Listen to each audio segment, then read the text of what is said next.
बिस्मिल्लाहिर्रहमानिर्रहीम। अस्सलाम वालेकुम, खुश आमदीद आपको उर्दू की क्लास में। आज का हमारा मौजू है सबक की पढ़ाई। आज हम सबक नंबर 12 की पढ़ाई करेंगे। सबसे ऊंचा ये झंडा हमारा है। सबसे पहले हम इसके तदरीसी मकासद पढ़ेंगे। तदरीसी मकासद में सबसे पहला मकसद है कौमी परचम के आदाब जान सकें कि आप किस तरह से कौमी परचम का अदब कर सकते हैं। इसमें कुछ अदब मैं आपको आदाब बता रही हूँ और कुछ जब आप सबक पढ़ेंगे तो आपको मज़ीद पता चल जाएंगे। कौमी परचम को हमें तलुए आफ्ताब के बाद लहराना चाहिए, गरूबे आफ्ताब से पहले उतार लेना चाहिए और किसी भी सूरत में उस पर रात का साया नहीं पड़ने देना चाहिए और परचम को हमें ज़मीन पर नहीं गिरने देना चाहिए। इन आदाब को अमली ज़िंदगी में बरत सकें, यानी कि आपने अपनी ज़िंदगी में इनको आदाब को ध्यान में भी रखना है। यानी जब आप झंडियाँ घर में लगाएं तो उनको ज़मीन पर ना गिरने दें, उनको बारिश में ना रहने दें। अगर आपने घर में झंडा लगाया है तो उसको गरूबे आफ्ताब से पहले उतार लें। मुकालमा लिखने की सलाहियत हासिल कर सकें। मुकालमा क्या होता है? दो या दो से ज़्यादा अफराद के दरमियान गुफ्तगू और उसको उसी गुफ्तगू के अंदाज में लिखने को हम मुकालमा कहते हैं। स्कूल की किसी तकरीब की रोदाद लिख सकें, यानी रोदाद किसको कहते हैं? दास्तान को कैफियत के साथ बयान करना, जिस तरह से जो वाक़या या जिस तरह से वो तकरीब रोनमा हुई आपने उसको वैसे ही लिखना होता है। इसके बाद आते हैं इसके खास अल्फाज। आबोताब, चमक दमक, चुस्तो तवाना, चाको चबंद का मायनी है। चाबुक दस्ती, तेजी और होशियारी। पहली तारीख का चांद हिलाल को कहते हैं। अदब व एहतराम निहायत अच्छे अंदाज में, पुरवकार, इज्जत के साथ, खुद मुख्तारी, आज़ादी, तौहीन, बेइज्जती, सपूत, बेटे, सलूट। खास अंदाज के सलाम को कहते हैं, जिस तरह से फौज के लोग अपने बड़े ओहदेदारों को सलाम करते हैं या पुलिस वाले और रेंजर्स वो अपने बड़े ओहदेदार को, बड़े अफसर को सलाम करते हैं, खास अंदाज में उसको सलूट कहते हैं। अब हम सबक की पढ़ाई करेंगे। मरीहा 7वीं जमात में पढ़ती है। इसकी जमात तालीमी और तफरी प्रोग्राम बना रही थी। कोई तलबा मंगला डैम देखना चाहती थी, तो कोई हिरन मीनार, तो कोई छांगा मांगा के जंगल की सैर करना चाहती थी। फैसला नहीं हो रहा था, फिर सब ने मिलकर ये फैसला करने का जो हक था वो अपनी मिस को दे दिया, मिस मुमताज़ को। मिस ने लाहौर के तारीखी मकामात देखने और वाघा बॉर्डर जाने और परचम उतारने की तकरीब देखने की राय दी। वो मुकर्ररा वक्त पर वाघा की सरहद पर पहुंच गए। वो लोग बहुत खुश थे और जोर से नारे लगा रहे थे।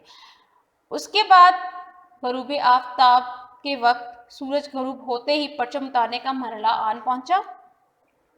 पाकिस्तान रेंजर के जवानों ने अदब और एहतराम के साथ रस्सी नीचे खींचकर परचम उतारकर उसको तय किया, अदब से ट्रे में सजाकर कमरे में ले गए और यूं तकरीब खत्म हो गई।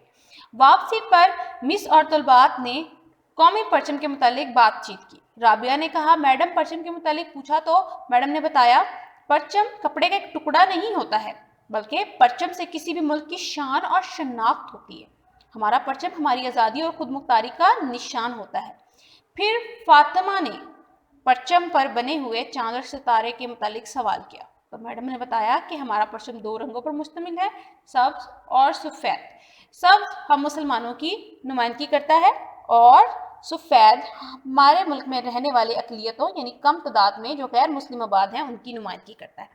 हमारे परचम पर बना हुआ हिलाल हमारी तरक्की का रहबर है, यानी कि जिस तरह से चांद पहली तारीख को बहुत बारीक होता है, आहिस्ता आहिस्ता बढ़ना शुरू हो जाता है, इसी तरह से हमारा मुल्क भी तरक्की की मनाजिल तय करेगा। इसके बाद सुम्बुल ने परचम के डिज़ाइन के मुतालिक सवाल किया, तो मैडम ने बताया कि हमारे जो पाकिस्तान का परचम है उसको डिज़ाइन करने वाले जिन्होंने उसको डिज़ाइन किया था उसका नाम अमीरुद्दीन कुदवाई है। कुर्रतुल ऐन ने परचम के अदाब और एहतराम के बारे में पूछा, तो मैडम ने बताया कि अपने मुल्क में कई मुल्कों के परचम एक साथ लहराए जाएं तो अपने मुल्क का परचम बुलंद रखा जाता है।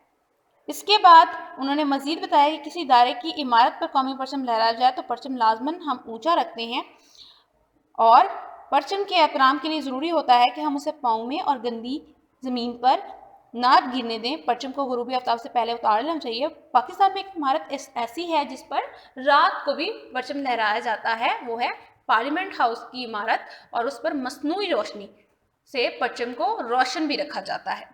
और फिर सवाल किया गया कि जब हम 14 अगस्त को झंडियाँ लगाते हैं घरों में और हम उनको उतारना भूल जाते हैं, झंडे ज़मीन पर गिरते हैं, तो झंडियों का भी ज़मीन या जूतों को छूना अदाब के खिलाफ होता है।